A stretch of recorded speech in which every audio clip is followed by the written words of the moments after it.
Amen. Nous sommes là ce soir pour nous faire instruire par le Seigneur. Je voudrais dire que nous sommes en séance d'enseignement.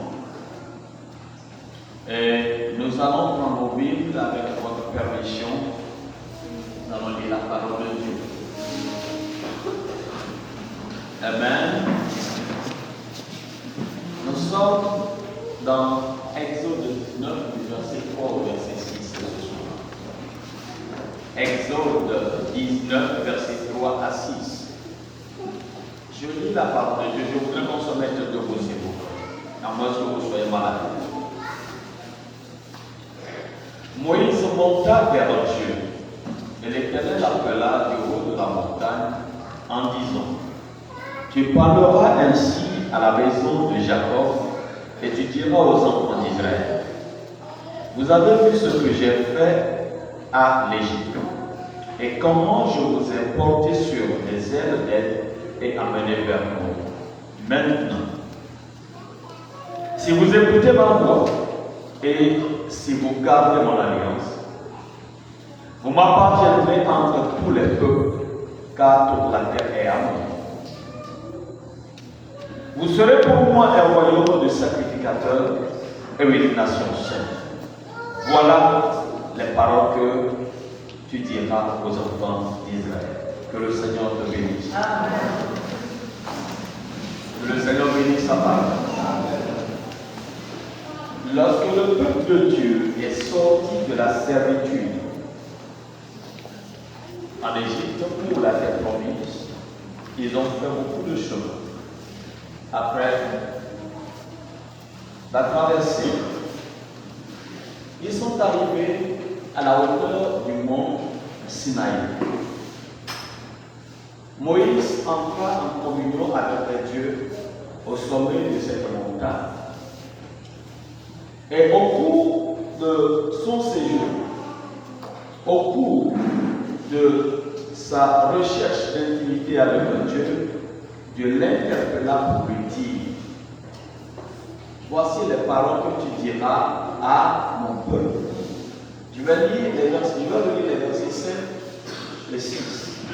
Maintenant, si vous écoutez ma voix et si vous gardez mon alliance, vous m'appartiendrez entre tous les peuples, car toute la terre est à moi.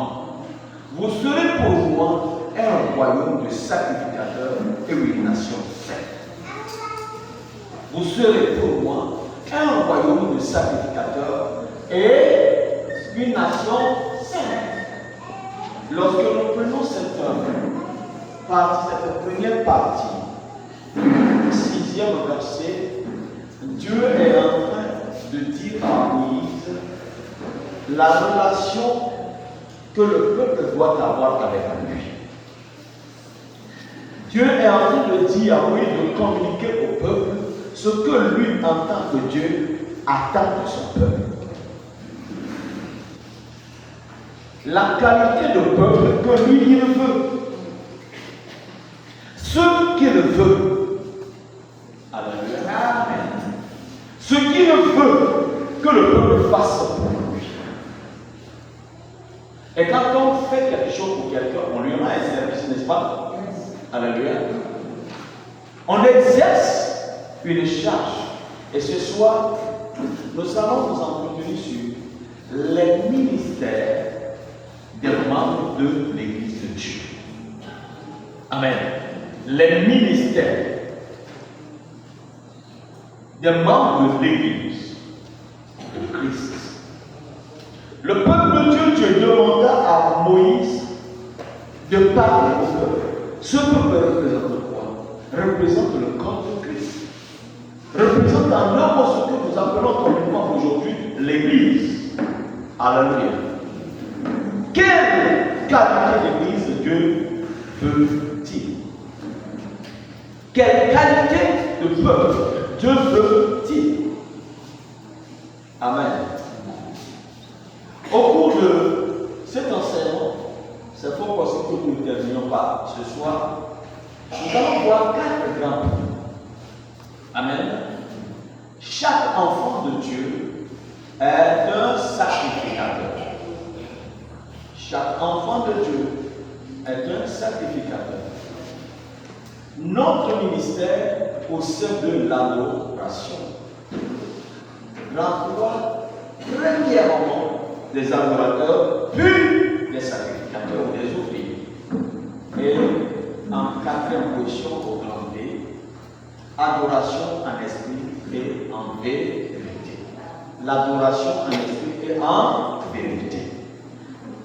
Comme je le disais, chaque enfant de Dieu est un sacrificateur selon le modèle décrit dans le Nouveau Testament.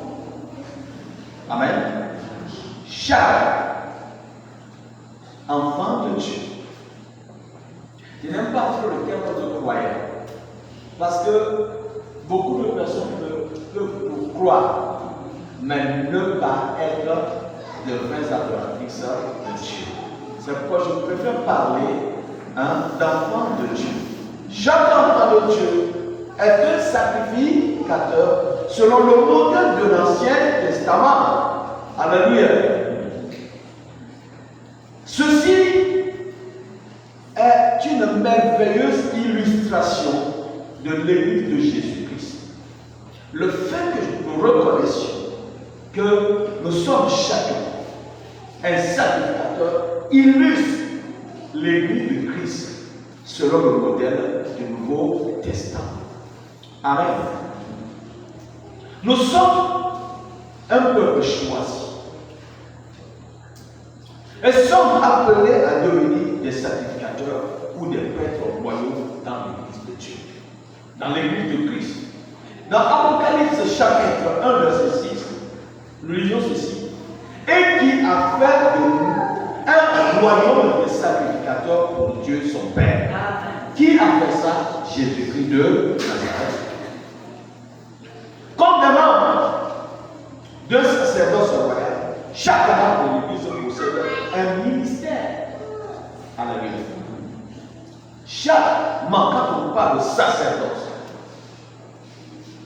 cela parle de la dignité et de la charge du prêtre. Le devoir, le service. Donc, en tant qu'enfant de Dieu, et sacrificateur ou membre de ce sacerdoce royal, bien aimé dans la foi, chacun de nous, chacun de l'Église, peut voir qu'il possède un ministère de prêtre. Et ce ministère de prêtre est varié et merveilleux. Ce ministère est varié, c'est diversifié. Ce n'est pas, quand on dit ministre, on voit qu'il est ministre, elle est ministre, je suis ministre. Nous ne faisons pas la même fonction. Alléluia. Ce ministère est merveilleux, mais diversifié, varié. Les fonctions de ce ministère sont diverses. Oui, sont diverses. Elles sont réparties en 3 grands groupes. Dieu t'a appelé pour le servir. Il m'a appelé pour le servir. Il l'a appelé pour le servir. Et comme Dieu disait, nous tous n'allons pas faire la même chose. Ce soir, quelqu'un a conduit la prière ici, n'est-ce pas? De l'autre côté, quelqu'un a joué au piano, un autre à la batterie, et d'autres personnes étaient au conduire dans la louange.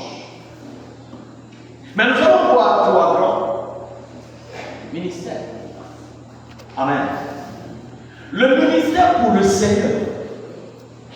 En première position, le ministère pour le Seigneur.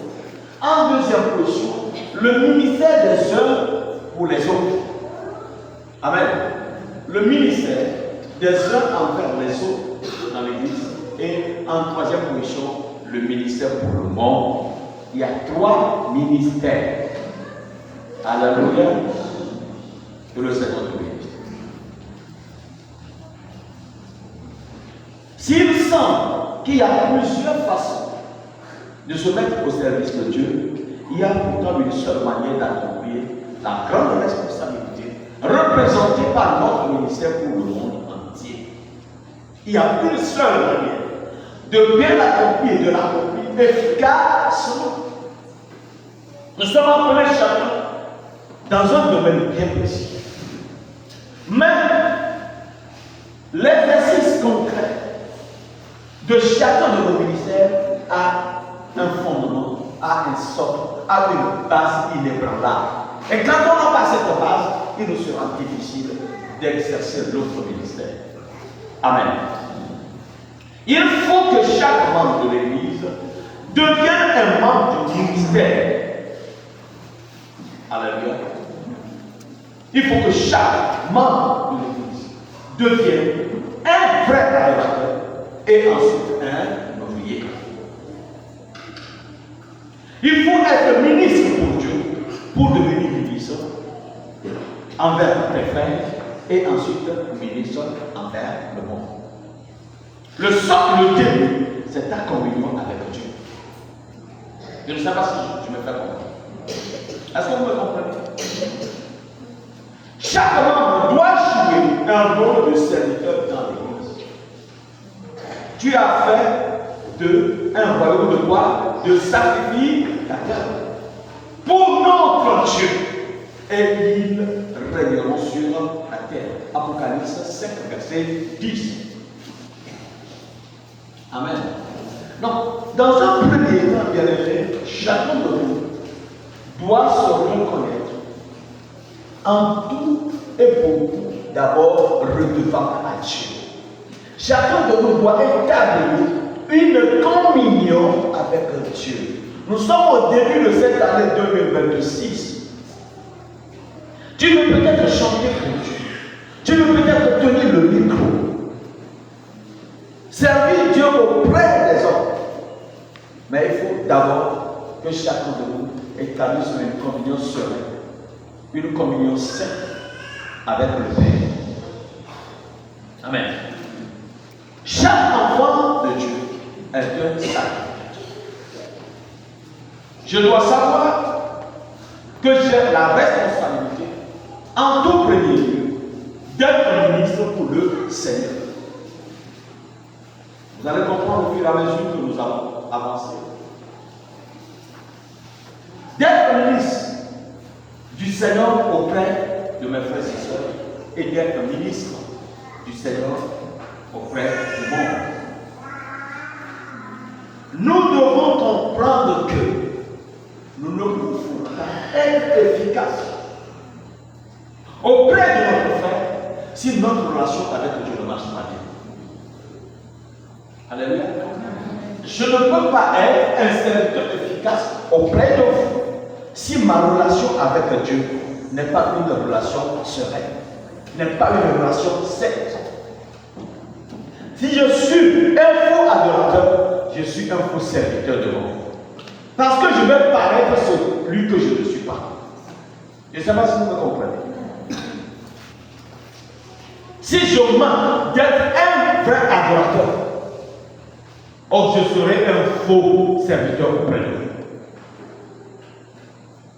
Si je n'ai pas une bonne relation avec Dieu, il me sera impossible d'avoir une bonne relation avec vous.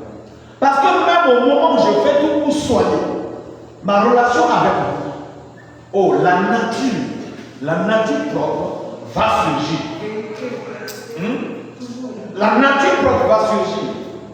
Le caractère que je cherche à cacher, ça va sortir. C'est là où on dit, si tel est le cas, j'enlève la veste de pasteur. J'enlève la veste de chant. J'enlève la veste de moniteur. J'enlève la veste de membre de sécurité. Parce que la relation avec Dieu n'est pas au propice. Amen. Que le Seigneur te bénisse. Notre ministère au sein de l'adoration. Alléluia.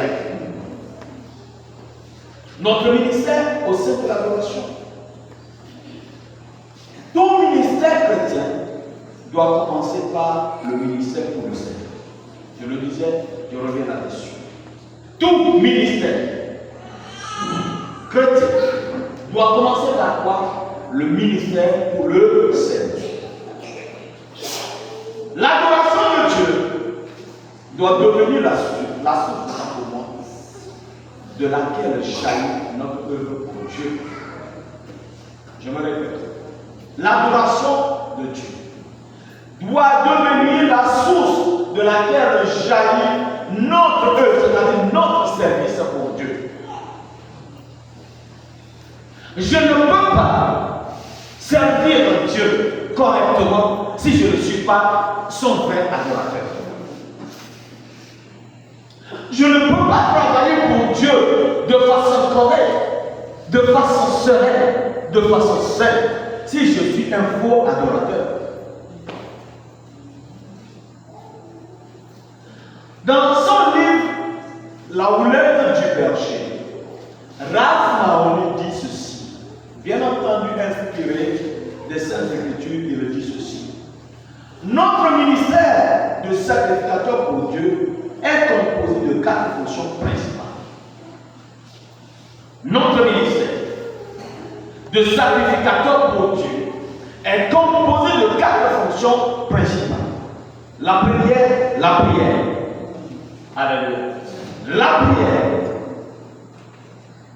La deuxième fonction, la louange. Les actions de grâce et l'adoration en 4e position. Amen. Chacune de ces fonctions a un but spécifique. Hello? Chacune de ces fonctions a un but spécifique. Mais cependant, nous allons nous focaliser au cours de cette émission sur le sujet général de l'adoration. Amen. Le sujet général de l'adoration. La prière. Vous ne pouvez pas prier efficacement sans adoration. Nous sommes d'accord? Vous ne pouvez pas louer efficacement sans l'adoration. Parce que l'adoration se trouve au centre des 3 prières que j'ai citées. Vous ne pouvez pas faire des actions de grâce, donner à Dieu de façon efficace, si ce n'est pas un acte d'adoration. Je ne sais pas si je me fais comprendre. Frère ami, vous êtes avec moi? D'accord, frère. Amen.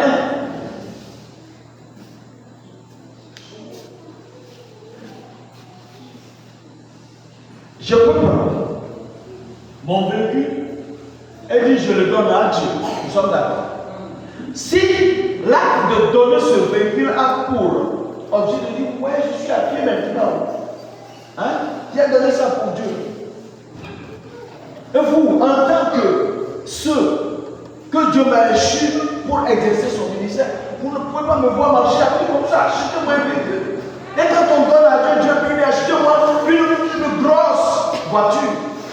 Mais mon acte de donner n'a rien d'adoration. Je ne sais pas si vous comprenez. Non, c'est que peut-être même, je suis fatigué de conduire mon petit véhicule, je fais semblant de le donner à Dieu pour demander aux autres maintenant, achetez-moi un véhicule. Est-ce qu'on est ensemble? Que le Seigneur te bénisse. Donc l'adoration est le son de notre communion avec Dieu. Nous sommes tous d'accord, j'espère que vous le savez, que Dieu est notre Père céleste. Hein? Est-ce que quelqu'un d'autre a un autre Père plus grand que Dieu? Donc nous sommes tous d'avis que Dieu est notre Père céleste. Et à cette qualité de Père, qu'est-ce que Dieu désire? Il désire avant tout notre amour et notre adoration. En tant que Père,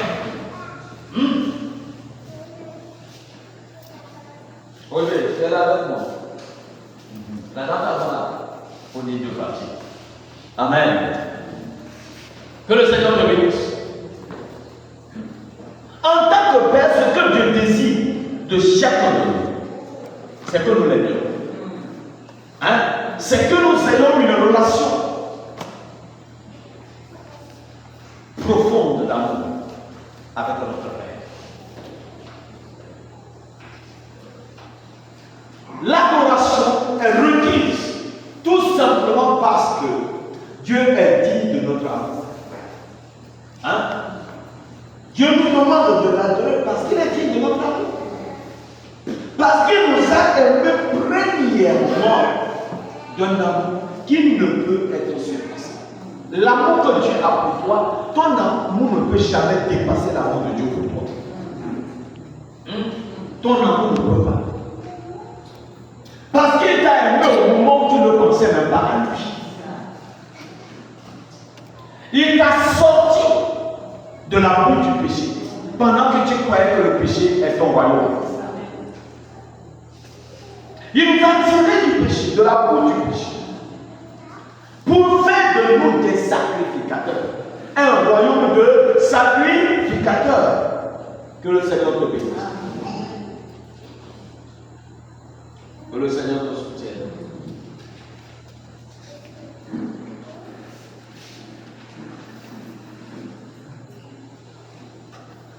Nous avons lu un verset, 1 Jean 4.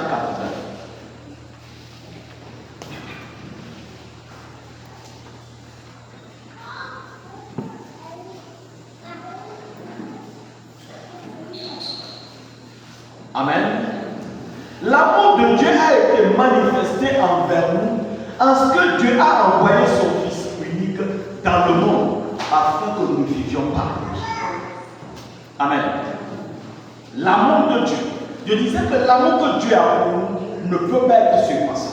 C'est-à-dire qu'on ne peut pas avoir un plus grand amour que celui dont Dieu nous a aimés.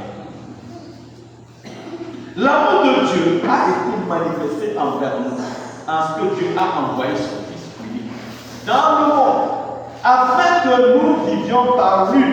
Et cet amour consiste non pas en ce que nous avons aimé Dieu, mais en ce qu'il nous a aimés et a envoyé son Fils comme victime expiatoire pour nos péchés.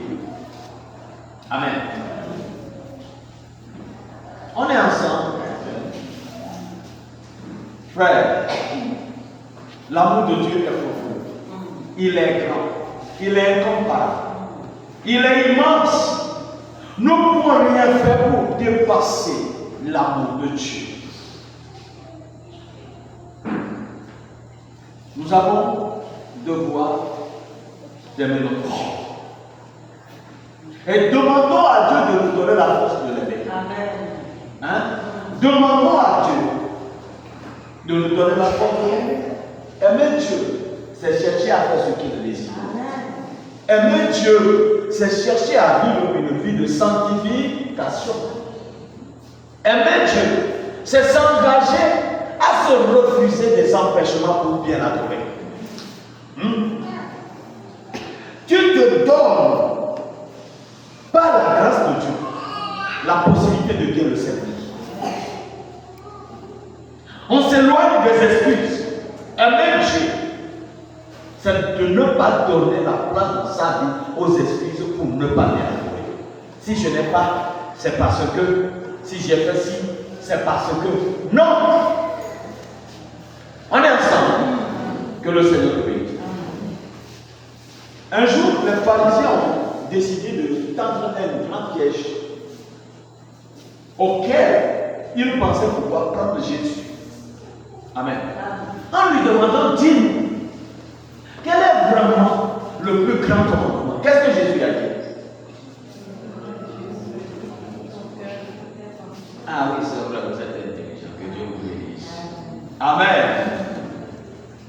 La réponse de Jésus les a surpris. Et ils ont rougi de colère. Parce qu'ils croyaient pouvoir prendre Jésus pour piège. Mais Jésus leur dit ceci. Nous sommes dans Matthieu chapitre 22, verset 37 à 38. Tu aimeras le Seigneur ton Dieu de tout ton cœur, de toute ton âme, de toute ta pensée. C'est le premier commandement et le plus grand commandement. Amen. Retiens cette phrase. Nous aimons ce que nous adorons et nous adorons ce que nous aimons. Amen. Nous aimons ce que nous adorons et nous adorons ce que nous aimons. Tu ne peux pas adorer Dieu de tout ton cœur si tu n'aimes pas Dieu. Et si tu aimes Dieu, tu ne peux pas ne pas l'adorer. Alors, nous aimons ce que nous adorons Et nous adorons ce que nous aimons. En d'autres termes, tu ne peux pas adorer Dieu. Tu ne peux pas adorer Dieu comme cela se doit si tu n'aimes pas Dieu. Et si tu aimes Dieu, oh, il est impossible que tu ne l'adores pas. Est-ce que tu aimes Dieu? Chacun de nous va répondre oui, j'aime Dieu. Mais ton adoration de Dieu ne prouve pas que tu aimes Dieu.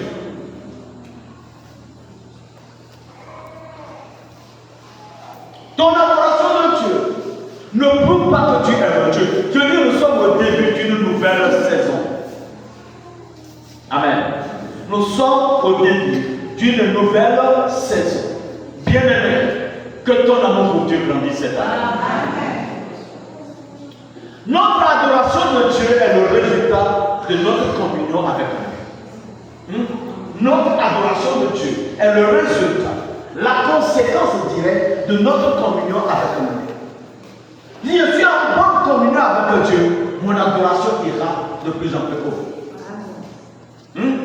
Je suis en bonne communion avec lui, je l'adorerai.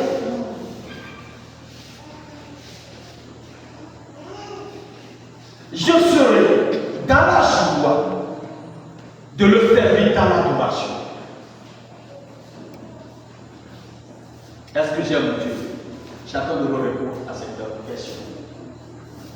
Comme Père, Dieu désire communier avec sa famille que nous sommes. Comme Père, Dieu désire communier avec nous. Parce que nous sommes sa famille. Nous sommes ses enfants. Est-ce qu'il y a un père qui ne communique pas avec ses enfants? Ce serait un très mauvais père. Il désire que nous répondions à son saint amour avec nos louanges. Il désire que nous répondions à son amour par nos louanges, nos prières et notre adoration. Quand nous nous approchons de lui, il s'approche de nous. Quand nous nous approchons de Dieu, Dieu s'approche de nous. Amen. Jacques 4, 8 dit ceci.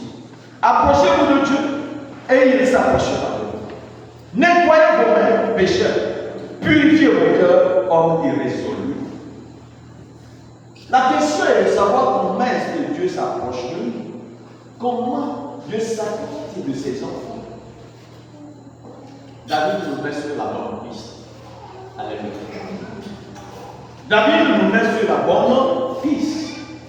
Il nous amène à la découverte de la manière dont Dieu s'approche de nous. Donc Dieu s'approche de ses enfants que nous sommes. Il le dit ceci. Pourtant, tu es le seul. Tu sièges au milieu des louanges d'Israël. Alléluia. Quand tu commences par adorer Dieu, comme tu commences par le célébrer, et ton esprit s'élève, ton âme commence par l'adorer, la sainte présence de Dieu descend. Dieu qui descend trop pour être près de toi. David nous dit, lorsque nous louons Dieu, et nous le louons de tout notre cœur, là, quand on dit louer Dieu de tout son cœur, c'est l'expression de notre dépendance, de notre adoration de ce vrai Dieu. Et lorsque nous arrivons à cette étape, Dieu ne peut pas s'empêcher de s'inviter au milieu de nous. Amen. Dieu ne peut pas s'empêcher de s'inviter. Il s'invite. Nous n'avons plus besoin de dire descends. Parce que la gloire, sa gloire est là. Nous l'élevons, nous le proclamons. Louez-moi, proclamez-moi, et j'attirerai le monde vers vous. Que le Seigneur te bénisse. Bien-aimés, est-ce que nous sommes prêts à communier avec Dieu? L'adoration de Dieu est la communion fraternelle avec Dieu. L'adoration de Dieu et la communion fraternelle avec Dieu sont étroitement liées. Est-ce qu'on se comprend? L'adoration de Dieu et la communion fraternelle avec Dieu sont étroitement liées. Quand tu adores Dieu, Dieu ne veut pas le payer avec toi.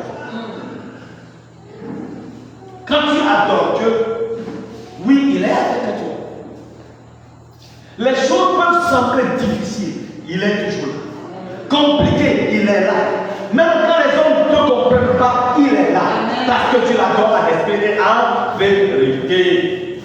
Que le Seigneur te bénisse.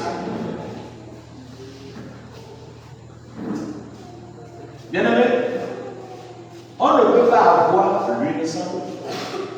Tu ne peux pas adorer Dieu sans que Dieu soit avec toi. Quand tu adores Dieu, sa communion est avec toi. Tous ceux qui adorent Dieu d'un cœur vrai. Je me suis séparé de sincère. On peut être sincère dans le faux. Quelqu'un peut adorer, pleurer, tomber, s'agiter. C'est l'émotion. Il y a souvent l'émotion sans l'esprit.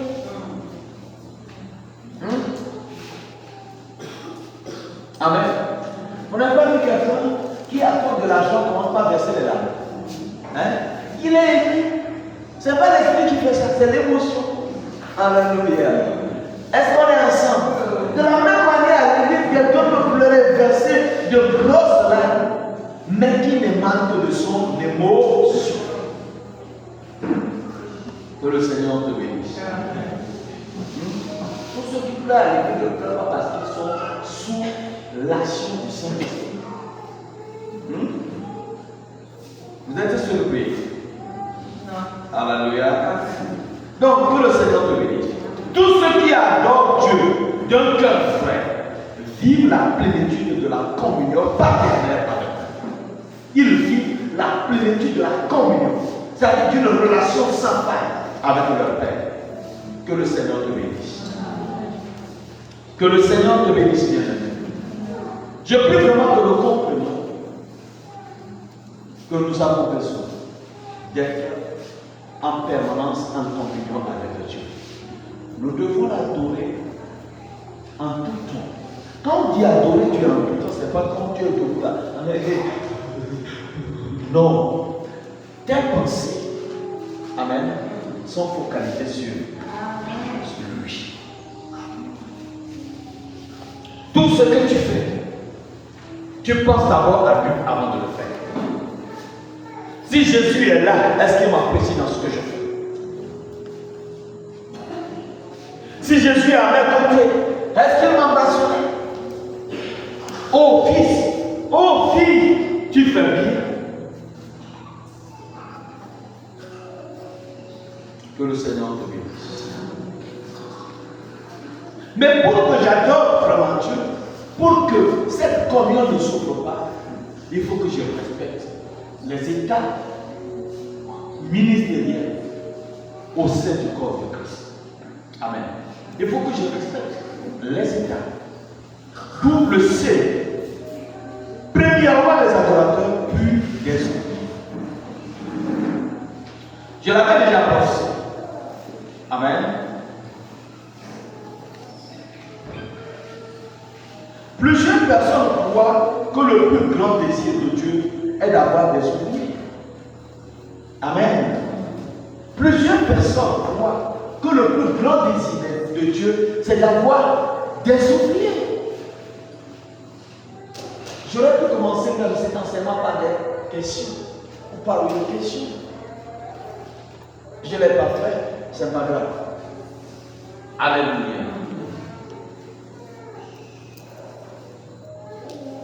Jésus déclara clairement à ses disciples que le Père recherchait des adorateurs, des femmes et des hommes qui l'adorent en esprit et en vérité. Jésus n'a pas dit que Dieu cherchait des serviteurs, que Dieu cherchait des ouvriers. Mais c'est là où je comprends ce que Jésus a dit à ses disciples dans Jean 15. Alléluia. Si vous faites ce que je vous demande de faire, je ne vous appellerai plus serviteur. Parce que le serviteur est éloigné du Père. Alléluia. Je vous appellerai plutôt mes amis. Mais comment peux-tu être ami avec quelqu'un que tu n'aimes pas? Mais comment peux-tu aimer ce Dieu-là sans l'adorer? Que le Seigneur te bénisse. Nous sommes dans Jean 4, verset 23. Mais l'heure vient, et elle est déjà venue, où les vrais adorateurs adoreront le Père en esprit et en vérité. Car, suivez bien, car ce sont là les adorateurs que le Père demande, que le Père cherche, que le Père veut. Le troisième point, il disait, premièrement des adorateurs, et ensuite des ouvriers, des serviteurs. Notre appel, le plus grand et le plus important, est d'adorer Dieu avant toute autre chose. Amen.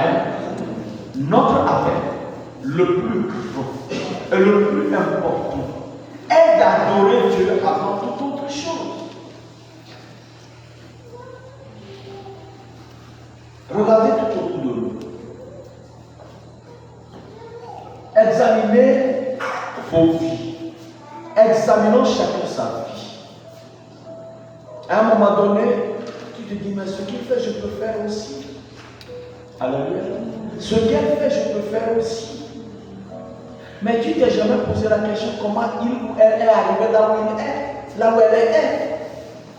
Beaucoup de personnes aujourd'hui échouent dans leur service, dans leur ministère, auprès des hommes, parce qu'ils n'ont pas d'avoir exercé leur ministère auprès de Dieu. Amen. Parce qu'ils ne se sont pas laissés vraiment guidés, dirigés, imprégnés par le Saint-Esprit. Ils n'ont pas appris, elles n'ont pas appris, ces personnes n'ont pas appris à adorer d'abord Dieu. Elles veulent qu'on les voit d'abord. Elles veulent qu'on les voit. Ce qui fait que quelqu'un sait qu'il mène une vie de péché, mais il veut amener les autres vers Dieu. Jésus a dit un aveugle ne peut pas conduire comment l'appelle-t-on? Des aveugles, un groupe d'aveugles. Tous les deux, le conducteur, ceux qui le conduisent, vont tomber dans la fossé, dans le trou. Dans un grand gouffre, imaginons un tout petit peu, nous quittons ici pour aller au camp. Les yeux bandés. Peut-être que nous pouvons franchir la porte. Mais avant de tomber sur la roue, quelqu'un va tomber. Nous avons les yeux fermés, nous ne voyons rien. Mais s'il y a quelqu'un devant nous qui a les yeux ouverts, il va nous guider. Est-ce qu'on est ça? Mais si tous nous avons les yeux fermés, nous sommes sûrs de nous faire mal avant d'arriver au portail là. À plus forte raison, nous ne pourrons même pas arriver au carrefour. Donc pour être un bon serviteur de Dieu auprès des hommes, nous devons d'abord avoir une bonne communion avec Dieu. Beaucoup de personnes sont pressées. Alléluia. Nous sommes nombreux à être pressés de nous mettre au service de Dieu auprès des hommes sans avoir d'abord établi la communion avec Dieu. Nous sommes au début de l'année, que chacun de nous bien-aimés. Alléluia. Hello. Que chacun de nous revoie sa communion avec Dieu. Que chacun de nous revoie sa communion avec Dieu. Même leur vie, elle est déjà venue. Où les vrais adorateurs adoreront le Père à l'esprit et en vérité. Car ce sont là les adorateurs que le Père demande, que le Père veut. Notre plus grand appel est le plus important. On est ensemble. Soyez avec moi. C'est d'adorer Dieu. C'est d'adorer et de l'adorer de tout son cœur, de toute son âme, de toute sa pensée et de toute sa force. Les adorateurs vrais deviennent toujours des ouvriers sincères. Alléluia. Des adorateurs sincères deviennent des ouvriers. Si tu es un vrai adorateur, tu seras un vrai ouvrier. Est-ce qu'on est ça?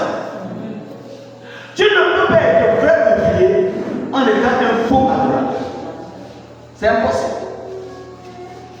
C'est impossible. Je vais vous donner un exemple pour que vous compreniez très bien. Le faux adorateur finit par être découvert, quel que soit le temps que ça va passer. Nous avons baptisé dans cette assemblée beaucoup de personnes qui ont dit non, pasteur, je brûle d'envie de servir Dieu. C'est parce que je ne suis pas encore passé par les eaux de baptême. Est-ce que vous êtes avec moi? Non. Est-ce que nous sommes différents? Parce qu'il y a même, il y a plusieurs qui ne sont même plus là avec nous. Amen. Que cette nouvelle année, tu deviennes un vrai adorateur. Que chacun de nous devienne un vrai adorateur.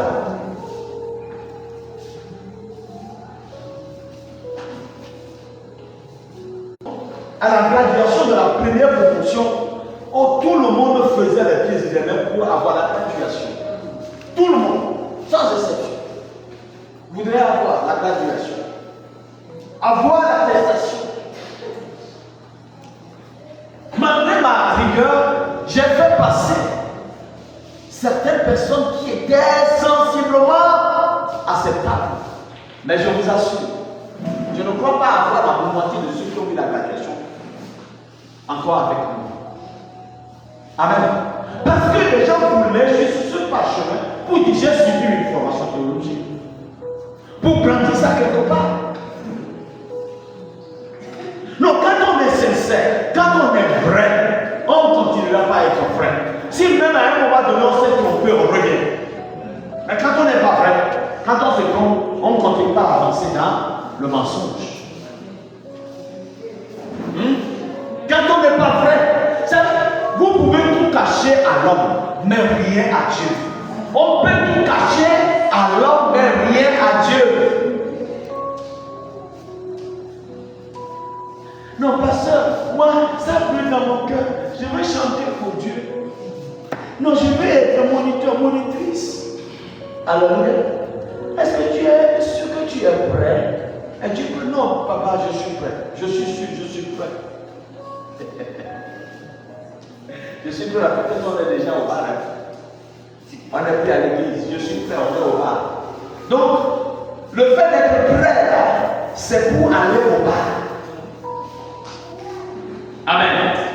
Les adorateurs sincères deviennent toujours des oubliés sincères. Un amour véritable cherche toujours à plaire et à accomplir la volonté de celui qui est aimé.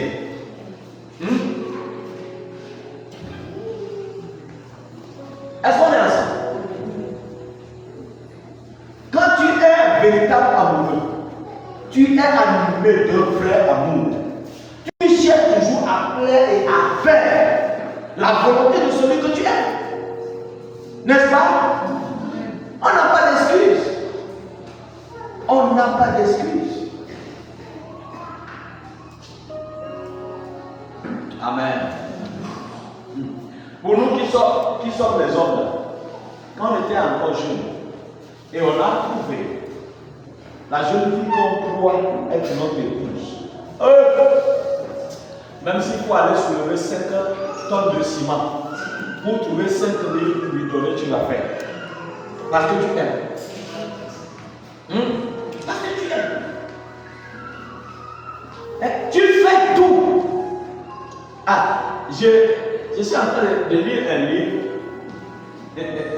Alléluia. Le frère me dit, il était arrivé dans une organisation. Et le jour-là, il croisa une fille qui le croyait devait devenir son épouse. Et quand il les a vus, ils étaient en train d'organiser quelque chose. Et les gens se donnaient de la peine à soulever une charge. Et la jeune fille aussi tenait un côté. Quand il a arrivé, il dit, mais écoute, laisse-moi ça. Laisse-moi ça. Et il a pris, il dit, malgré le fait que je suis belle, je veux montrer que je suis capable. de supporter la chair. Pourquoi? Son père va chez la femme et il veut lui prouver. Hein? Il veut lui prouver qu'il sera prêt pour lui, pour elle autant pour tout. Amen. Est-ce qu'on est ensemble? Non, on ne peut pas aimer sans se consacrer. On ne peut pas aimer sans être disposé à des sacrifices. C'est pas possible. Est-ce qu'on est ensemble? C'est pas possible. En fait, moi j'ai été jeune. Quand j'ai trouvé celle que j'ai reconnue être mon épouse, je faisais tout ce que je pouvais faire. À mon petit niveau. Alléluia. Et je crois aussi qu'elle a tout fait à son niveau pour garder celui qui est son mari aujourd'hui. Assurément, si c'est. Ah bon, je vais l'amener pour là-bas. Amen. Que le Seigneur te bénisse. Ensuite, arrive souvent, je dis si c'était pas moi. Elle va si c'était pas moi aussi. Que le Seigneur te bénisse. Non, tu ne peux pas aimer sans consentir des sacrifices. C'est pas possible. Et cette vérité est facilement observable. Le jour où Jésus-Christ a rendu visite à Marie et à Marthe. Amen. Le jour où Jésus a rendu visite à Marie et à Marthe, Marthe était pressée à rester à la cuisine. Mais Jésus a dit que Marie a choisi la bonne part. Parce que Marie était allée s'asseoir au pied de Jésus. Et elle faisait quoi là-bas? Elle écoutait la parole. Écouter la parole de Dieu avec attention, c'est signe d'adoration. Oui, amen. Écoutez la parole de Dieu avec attention, avec envie de vivre ce qu'on écoute, c'est adorer Dieu. Amen. Tu ne peux pas adorer. Et Jésus a dit, dans le même livre de Jean, chapitre 4, Jésus a dit à la Samaritaine, vous adorez ce que vous ne connaissez pas. Nous adorons ce que nous connaissons. Amen. On ne peut pas adorer Dieu sans le connaître. C'est le grand problème avec beaucoup qui se passent pour des serviteurs de Dieu aujourd'hui. Ils n'ont pas de communion avec Dieu, mais ils veulent l'adorer. C'est pour ça que quelqu'un va continuer par voler l'argent de l'église et s'appeler quand même serviteur de Dieu. Alléluia. Quelqu'un va continuer, dès qu'on finit le culte, c'est lui-même qui est le trésorier. C'est lui qui est le commissaire au compte. C'est lui qui est le caissier. C'est lui qui fait tout. Ou si le fait pas, c'est sa femme. Ou c'est son enfant. Et l'église n'a rien. Toutes les fois que l'église a besoin de faire quelque chose, il faut toujours demander aux autres. Alléluia. Ou non, on est à l'église. Bon, comme on voit, je suis vieux. Alléluia. Pourquoi vous ne répondez pas? Donc je suis vieux pour vous. Amen. On est à l'église, on fait tout. Même s'il faut s'embêter, on s'endette pour s'habiller comme si on était encore un bébé. Pour attirer les jeunes sœurs de l'église et faire du désordre avec. Hein?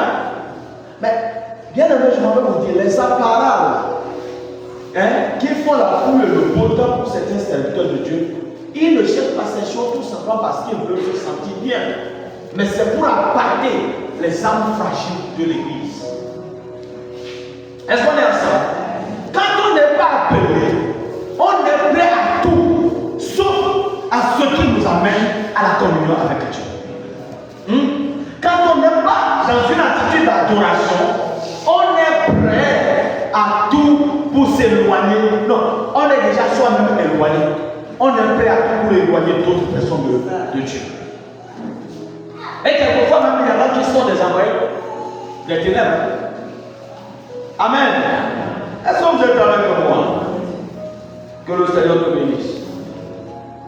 Bon, s'il arrive que tu traverses les mêmes situations, je ne vais pas consulter avant de parler. Amen. Dieu m'a dit et je le ferai. Que le Seigneur te bénisse. Donc, lorsque nous voyons ce que Jésus a dit, arrivé à la maison, vous pouvez lire Luc 10 à partir du verset 38. La situation entre Marie, l'échange entre Marie, Marthe et Jésus. Marie, vous l'avez dit, était au pied de Jésus. Elle a prié, elle a adoré. Ce que Marthe faisait, est-ce que c'était mauvais? Non. Ce qu'elle faisait n'était pas mauvais. Mais son erreur, c'est de croire qu'elle faisait mieux. Est-ce qu'on a ensemble? Son erreur, c'est de croire qu'elle faisait mieux. Non, mais dis-lui, mais qu'elle vient m'aider ici. Elle est assise là-bas, elle ne fait rien. Oh, si nous repartons dans le livre des Actes, les apôtres ont dit, il n'est pas bon que nous abandonnions le ministère de la prédication et de la prière pour nous mettre à servir aux dames. Désignez cet homme rempli d'esprit et qui craigne Dieu pour que nous les chargeons de cette fonction. Amen. Chacun a un ministère. Pourquoi on a demandé, pourquoi on a demandé que ce soit des gens remplis d'esprit? Hein? Pourquoi il est question de choisir des hommes remplis d'esprit? Qu'est-ce que ça veut dire? Avant qu'ils ne se mettent même eux à servir aux tables, ils doivent être de vrais adorateurs. Amen. Ils doivent être de vrais adorateurs. Peut-être ça va vous surprendre. Les chrétiens ne sont pas sauvés pour servir, mais ils sont appelés pour adorer. Amen. Nous ne sommes pas sauvés pour servir. Nous sommes sauvés pour adorer. Parce que notre vrai service découle de notre vraie adoration. Avant toute autre chose, le Seigneur désire notre adoration. Le temps va vite. On va passer. On va s'arrêter quelque part et on va continuer mercredi prochain. Celui qui va enseigner mercredi, il me laisse la place et puis je lui céderai ma prochaine place. Amen. Que le Seigneur vous bénisse. Donc, bien aimé, si nous n'entrons pas dans notre ministère pour le Seigneur, nous ne posséderons jamais notre ministère efficace qui aidera notre prochain ou le monde entier. Amen. Je me répète. Si nous n'entrons pas dans un ministère pour le Seigneur, c'est-à-dire ministère d'adoration pour le Seigneur, nous ne posséderons jamais un ministère efficace qui aidera les autres, nos bien-aimés, notre prochain ou le monde entier. Pour que je puisse être utile pour ma soeur, il faut que je sois d'abord en bonne communion avec Dieu. Alléluia. Vous croyez que c'est pour rien que les gens ont du mal à venir à l'église à de pareils moments? C'était comme ils sont là aujourd'hui. Ils ont au moins assisté à une séance d'enseignement le mois de janvier. C'est parti pour février. Que ce soit pas ton lot, dis Amen. Amen. Que ce soit pas ton lot, dis Amen. Amen.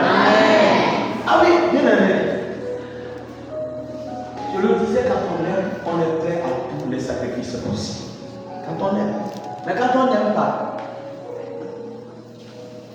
tu vas dire, ah, le cœur ne donne pas. Le cœur est noir. Le corps est fatigué. Ah, il y a quelqu'un qui m'a toisé. La façon dont on me regarde quand je viens là, quand moi je m'habille pas pour les autres. Est-ce que tu t'habilles pour les autres? Alléluia. Tu t'habilles pour les autres. Est-ce que souvent nous avons tous porté les mêmes tenues? Si je portais ça robe-là, j'entre ici, vous allez me repasser là, qu'est-ce qu'il y a? Hein? Il s'habille maintenant comme les femmes. C'est ma femme, je porte ce qu'elle a porté là. Et je lui donne de porter ça. C'est le pasteur et sa femme ont des problèmes. C'est ça, non? Ah, bien aimé, tu ne le fais pas pour les autres. Tu le fais pour toi et pour Dieu. Amen. Amen. Amen. Que le Seigneur bénisse. Premièrement, adorateur pur, ouvrier. Nous allons voir l'exemple de l'église d'Antioche. Le premier point, de ce troisième point, l'église d'Antioche. Je venais déjà de commencer, je l'ai annoncé. L'église d'Antioche montre que l'adoration doit recevoir la salle principale, même avant le service. Amen. Nous sommes dans les actes. J'ai brossé ça tout à l'heure. C'était une église ouvrière. Cependant, avant de devenir une église ouvrière, nous voyons toujours son adoration. Elle était l'église, c'était l'église de Primitive. Amen. L'église qui a envoyé les premiers missionnaires. Nous sommes d'accord? Mais avant d'envoyer les premiers missionnaires, l'église d'Antioche, l'église de Primitive, était une église qui adorait Dieu. Qu'est-ce que l'église faisait? Avant que Paul et Barnabas fussent choisis par l'Esprit et envoyés comme ouvriers dans le champ des missions, que faisait l'église? Ils adoraient Dieu. Ils adoraient Dieu. Nous sommes dans Acte 13, verset 2. Pendant qu'ils servaient le Seigneur dans leur ministère et qu'ils jeûnaient, le Saint-Esprit dit: mettez-moi à part Barnabas et Saul pour l'œuvre à laquelle je les ai appelés. Ils étaient en train de faire quoi? D'adorer Dieu, de prier, de chanter ses éloges. Et le Saint-Esprit est descendu. Je vous disais, on ne peut pas adorer Dieu en esprit et en vérité sans la communion de Dieu avec nous. Quand tu adores Dieu, sa présence est là. Quand tu adores Dieu, il te communique de sa volonté. C'est pendant qu'ils adoraient Dieu. Amen. Bien-aimés, il est très intéressant de noter que Acte 13, verset 1 nous dit qu'il y avait des prophètes et des enseignants dans l'église. Il est évident que la priorité du ministère n'était pas la prophétie ou l'enseignement, mais l'adoration. Amen. Alors, ils pourraient se lever, ils ne pouvaient pas. Mais ils n'ont pas fait ça. C'est pendant qu'ils étaient connectés à Dieu, pendant qu'ils étaient en train d'adorer Dieu, alors que le Saint-Esprit s'est révélé. Comme pour dire, l'adoration précède toujours la prophétie. Amen. L'adoration précède toujours la prophétie. Est-ce qu'on est ensemble? Prophète dit quelque chose. Prophète dit quelque chose. Mais est-ce que le prophète a adoré? Si le prophète n'a pas adoré, il va mentir. Hello? Si le prophète n'a pas adoré, il trouvera toujours quelque chose à dire. Mais il va mentir. Parce que ce qu'il dit ne lui vient pas de Dieu. Que le Seigneur te bénisse. Que le Seigneur te bénisse. Les Saintes Écritures nous rassurent que tout le monde adorait et servait le Seigneur. La parole prophétique de Dieu concernant l'œuvre à accomplir était un résultat du ministère d'adoration. Mettez, sort et Barnabas. C'est une parole prophétique. Pendant qu'il priait, Dieu se révèle à son peuple par la voix d'un homme. C'est la prophétie. Cette parole a suivi l'adoration. Elle n'est pas venue avant l'adoration. Alléluia.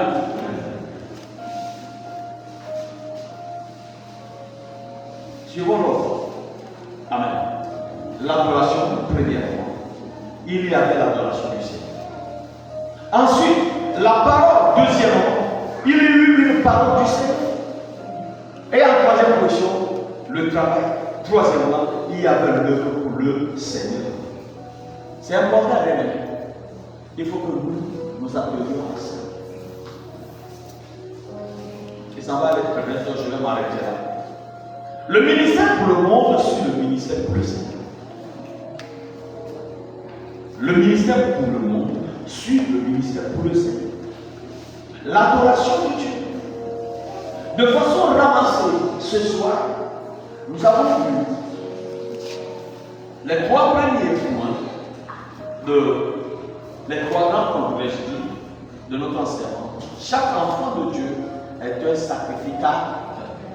Bien-aimé, tu es sacrificateur. Est-ce que tu es convaincu? En deuxième position, notre ministère au sein de l'adoration. Quel doit être notre ministère au sein de l'adoration, de la communion que nous établissons avec Dieu? Alléluia. Et en troisième position, premièrement des adorateurs, puis des sous-payés. Et en suivant, si nous reconnaissons ceci, il est impossible d'être un vrai public si on n'est pas d'abord un vrai adorateur de Dieu vivant. Dieu veut servir à Dieu, soit d'abord un vrai adorateur. Amen. Quand on n'est pas un vrai adorateur, bien aimé, on peut se lever avec enthousiasme. Vous vous rappelez de la prédication de dimanche? Le zèle seul ne suffira pas. Amen. Le zèle seul ne suffira pas. Vous pouvez être zélé n'importe comment. Si vous n'êtes pas un vrai adorateur, votre zèle va tomber. Votre zèle va rencontrer de l'opposition. Et cette opposition ne vient pas d'ailleurs. Ça vient de vous-même. Alléluia. Est-ce que nous pouvons nous lever et bénir le Seigneur? Est-ce que nous pouvons nous lever et bénir le Seigneur?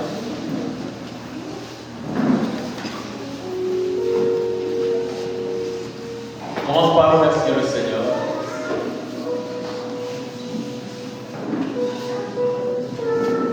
Seigneur, nous te bénissons et te louons ce soir pour ta grâce. Je glorifie ton Saint et je te loue de ce que tu m'amènes à comprendre, la profondeur et la raison d'être un vrai adorateur. Si je le suis, et le peuple que je conduis,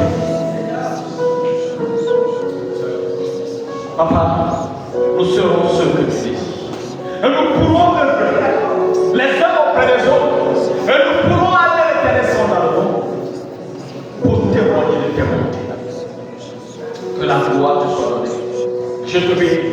En ce début d'année, tu nous veux intéresser en auprès de la personne. Tu veux que chacun de nous réconcilie. C'est pas pour être celui ou celle que tu veux. Je te bénis, mon Dieu. Je t'exalte. Que la gloire et l'honneur te soient. Papa, sois béni. Sois élevé. Au nom de Jésus. Amen. Bien-aimé, tu sais si tu es un vrai adorateur ou pas. Si ton service se passe avant ton adoration, c'est le moment de dire à Dieu, Seigneur, donne-moi de devenir cet adorateur que tu veux. Donne-moi de devenir cet adorateur que tu veux. Est-ce que tu peux prier le Seigneur?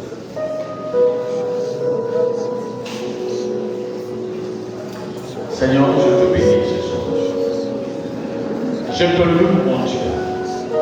Je prie, Papa, au nom de Jésus Nazareth, que tu m'aides à être cet adorateur que tu cherches. Ce vrai adorateur que tu cherches. Et que tous, autant que nous sommes, nous soyons, Papa, les adorateurs que tu déchires. L'heure vient et elle est déjà venue. Que ceux qui adorent le Père l'adorent à l'esprit en vérité. Ou les vrais adorateurs adoreront le Père à l'esprit en vérité. Car c'est là les adorateurs que Dieu cherche.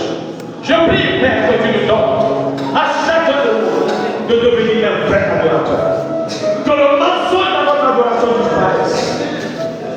Que l'hypocrisie de notre adoration disparaisse.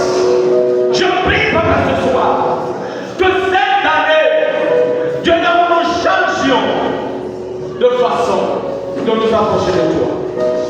Sois béni, sois élevé. À toi la gloire, Père.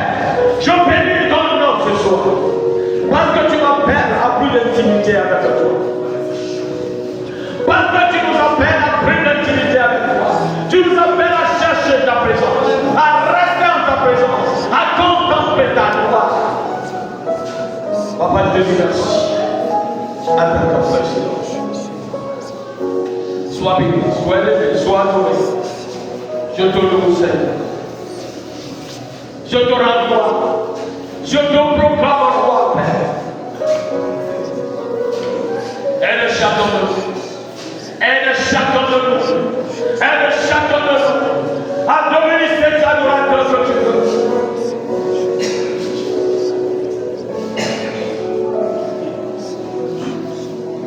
Sois béni au nom de Jésus. Amen.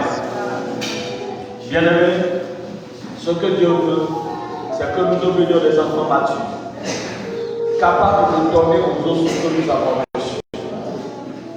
Si Dieu a fait de toi un vrai adorateur, une vraie adoratrice, il veut que tu te mettes à son service auprès de tes frères et de tes soeurs. Et ensuite, aller vers le monde. Tu vas dire, Seigneur, que la relation entre toi et moi devienne une relation sainte, afin que je puisse, l'Éternel Seigneur, te servir auprès de mes soeurs, auprès de mes frères. Je veux te servir auprès des hommes. Donne-moi la capacité, la détermination, l'engagement. Tu manques de recevoir l'engagement. Tu dis, Seigneur, donne-moi l'engagement. Que cette année, ma marche avec le Seigneur différente de la marche de la dépassée. Est-ce que tu peux prier maintenant? Les enfants, priez.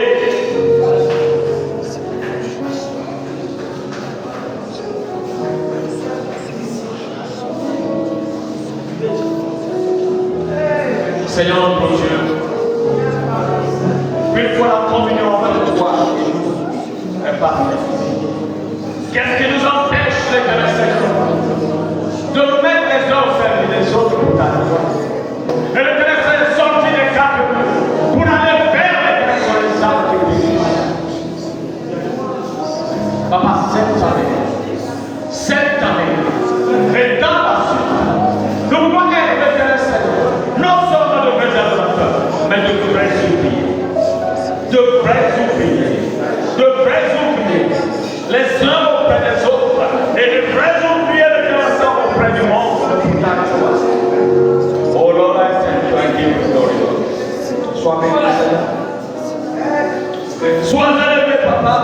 Nous proclamons ton règne ce soir.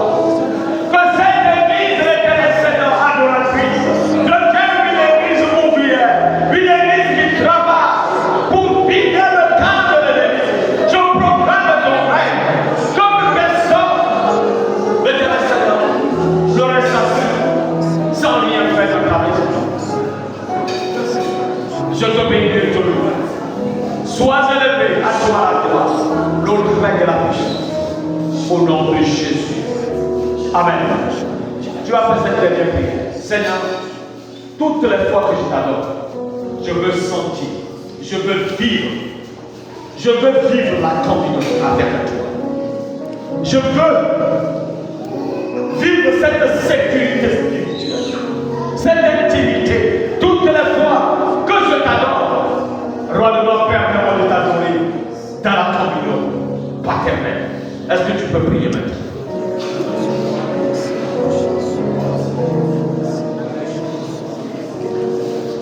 Seigneur, je refuse de t'adorer dispersé. Je refuse de t'adorer perdu dans mes pensées. Nous refusons de t'adorer dispersé, Seigneur.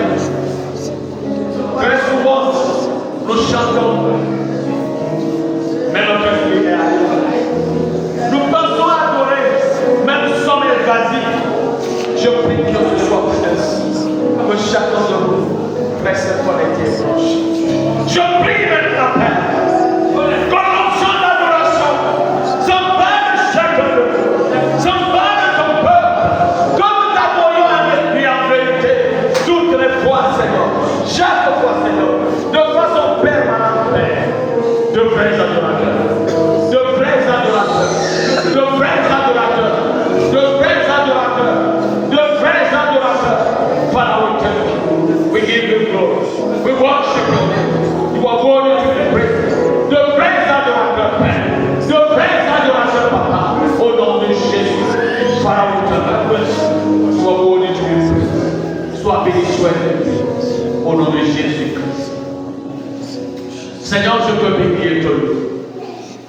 de ton emploi, de ce que tu nous appelles, à revisiter notre façon de t'adorer, afin d'être les adorateurs que tu cherches.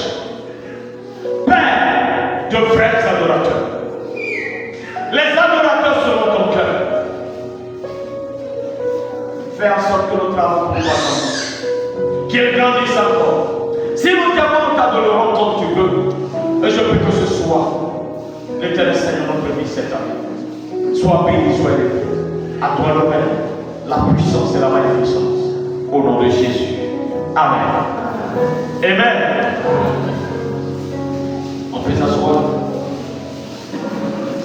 Vos contributions, vos questions sont les bienvenues.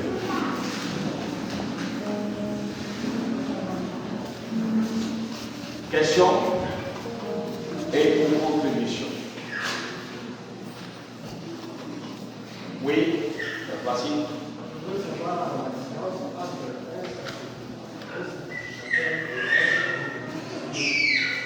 Un sacrificateur et un choisi de Dieu. D'accord.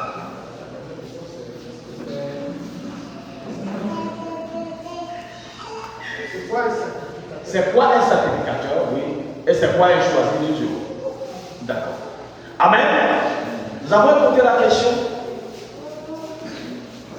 Amen. Est-ce que nous avons écouté la question? Quelqu'un peut-il y répondre? Quelle est la différence entre un choisi et un sacrificateur?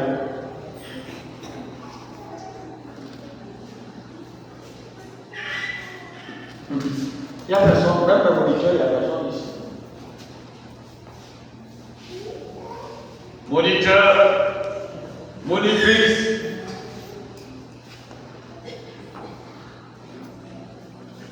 Amen. Ok, s'il n'y a personne. Ah d'accord, oui.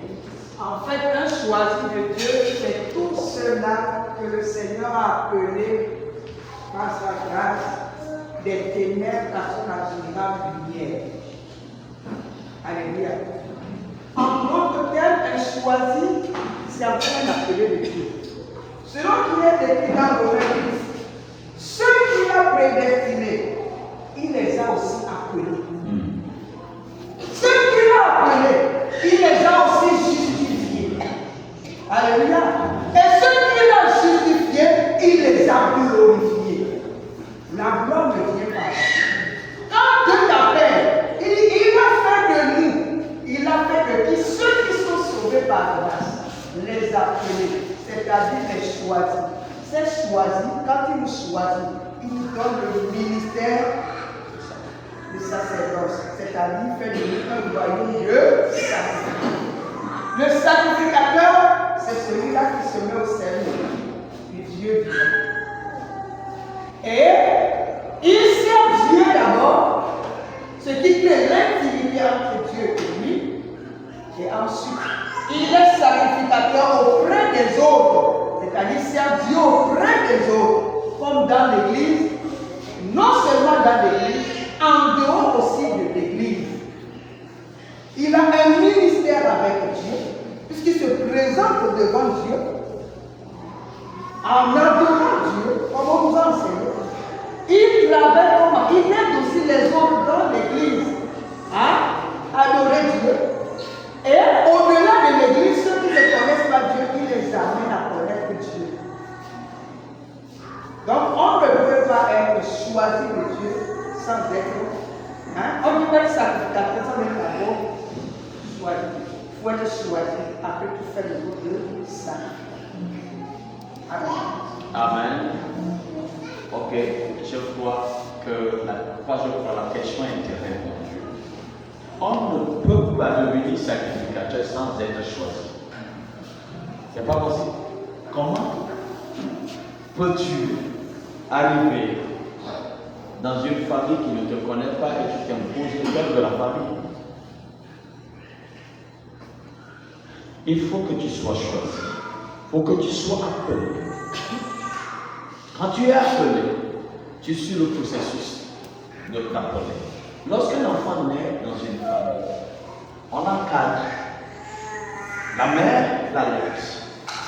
Petit à petit, l'enfant va commencer par prendre la même nourriture que les personnes adultes. Progressivement, l'enfant grandit et connaît les membres de sa famille et connaît les règles qui régissent sa famille. Et il devient membre à part entière, pouvant exécuter certaines tâches parce qu'il les a apprises. On lui confère la responsabilité de faire ci ou de faire ça parce qu'on les lui a appris. Donc un sacrificateur, c'est un choisi qui a atteint la maturité de servir Dieu et de servir Dieu auprès des hommes. Quand on parle de sacerdoce, le sacerdoce, c'est la dignité de la charge de fête, le sacerdoce. Mais n'importe qui, un sacrificateur, c'est un serviteur qui a atteint une certaine dimension dans sa marche avec Dieu et qui peut servir Dieu auprès des autres pour les amener à grandir dans la vie. Donc on est appelé d'abord, on est choisi d'abord et on devient sacrificateur. J'espère que j'ai répondu à mon frère. Amen. Un frère, ça va? Ok, que Dieu te bénisse. Une question ou une contribution? Est-ce qu'on s'est compris quand même? Quand j'enseignais, vous avez compris quelque chose? Pourquoi il n'y a pas de question, il n'y a pas de contribution? Amen. Jean aux 7 églises qui sont en Asie, que la grâce et la paix vous soient données de la part de celui qui est, qui était et qui vient, et de la part des 7 esprits qui sont devant son trône. Et de la part de Jésus-Christ, le témoin fidèle. Vous comprenez? Le témoin fidèle. Pourquoi on l'appelle témoin? Il a vu le Père faire. Le premier des morts est le prince des rois de la terre. À celui qui nous aime, qui nous a délivrés de nos péchés par son sang, et qui a fait de nous un royaume de sacrificateurs. Il nous a délivrés d'abord de nos péchés. C'est-à-dire, il nous a tirés de ses péchés. Il nous a sortis. Il nous a choisis. Et ensuite, il a fait quoi? Il a fait de nous des sacrificateurs. Pour Dieu son Père, à lui soit la gloire et la puissance au siècle des siècles. Pour que je devienne sacrificateur, il faut que je bénéficie de la grâce. Et quand j'ai la grâce, que je ne reste pas à l'étape de la grâce, que je me lève. Amen. Voilà. Que le Seigneur nous bénisse. Un peu facile. Ok. Amen. Oui. Autre question? S'il n'y a plus de questions, alors je vais laisser la place à la modératrice. Que Dieu vous bénisse.